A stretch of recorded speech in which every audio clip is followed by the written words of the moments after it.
ma sœur. Alors, c'est comment le Vietnam? C'est magnifique. Un endroit idyllique. On est venu ici pour ça. Ne rien faire et profiter de chaque seconde ensemble. C'est ça l'idée. Bonjour tout le monde, nouveau cinéma aujourd'hui. On va parler du film The Requin. Alors je sais pas comment ça se prononce réellement, hein, parce que de mémoire requin ça se dit pas requin en anglais, donc The Requin, The Requin, je sais pas trop. Mais donc film sorti cette année même en 2022.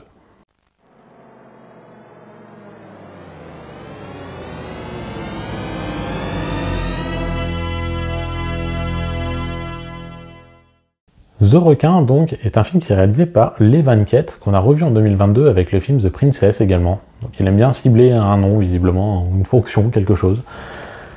C'est un film dont il a écrit également le scénario. La musique est composée par Jean-Paul Wall. Le film dure 1h30, il est sorti le 28 janvier 2022. Et au casting, on retrouve Alicia Silverstone et James Tupper, et c'est à peu près les deux seuls acteurs. On va rapidement comprendre pourquoi avec l'histoire.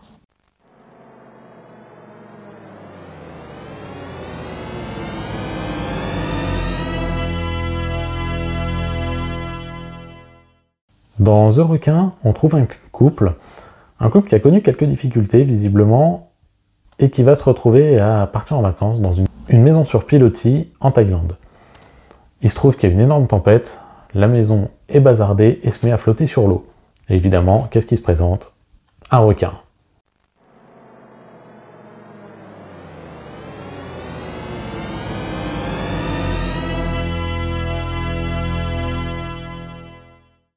Et donc mon avis sur The Requin, c'est que c'est quand même un des pires films que j'ai vu cette année. Et même depuis longtemps d'ailleurs. Alors des mauvais films, j'en ai vu beaucoup récemment, hein. Je suis en train de faire une vidéo sur les films Asylum, donc évidemment je les enchaîne, mais alors celui-là il en tient une couche. Hein. Parce que déjà en termes de budget, il est pas si faible que ça le budget, et pourtant les effets spéciaux sont absolument dégueulasses. Parce qu'en termes d'histoire, il y a plein de choses qui n'ont aucun sens dans le film, des facilités qui sont bazardées comme ça, à l'arrache, les dialogues sont nuls. Alors des fois ils essaient de sortir des blagues dans des situations totalement dramatiques, ça n'a aucun sens. Le film est en plus extrêmement lent, le requin il apparaît après quasiment 1 heure de film, autant dire que tout le temps d'avant, on se fait un peu chier.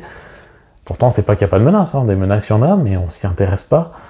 Et pourtant le film, à la base il est regorgé de bonnes idées. Hein. Cette maison sur pilotis qui se met à se balader à travers la mer, à traverser la mer, pourquoi pas, c'est une super idée. Hein. On peut en faire plein de choses, sauf que le film n'en fera absolument rien.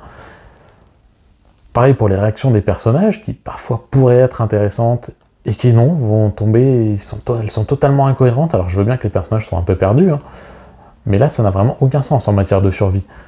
Le film pourrait se terminer beaucoup plus tôt, je pense. Et là, on regarde ça, on a tendance à se marrer, et à aucun moment sans tendu, à aucun moment on a la moindre tension dans le film. Bref, autant dire que The Requin c'est un raté total, il n'y a absolument rien à sauver, même musicalement le film est foiré.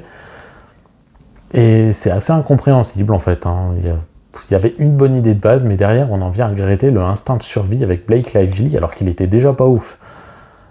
Des films de requins, des bons, il n'y en a pas beaucoup ces derniers temps, mais celui-là il va clairement pas en faire partie. Si vous avez vu The Requin, je vous laisse laisser votre avis sous la vidéo, et je vous souhaite une bonne journée à toutes et à tous. C'est quoi ça? Quoi? Il y a un truc qui a surgi hors de l'eau, c'est bizarre.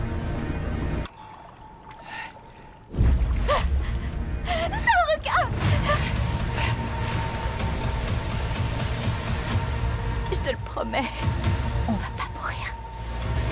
On va s'en sortir.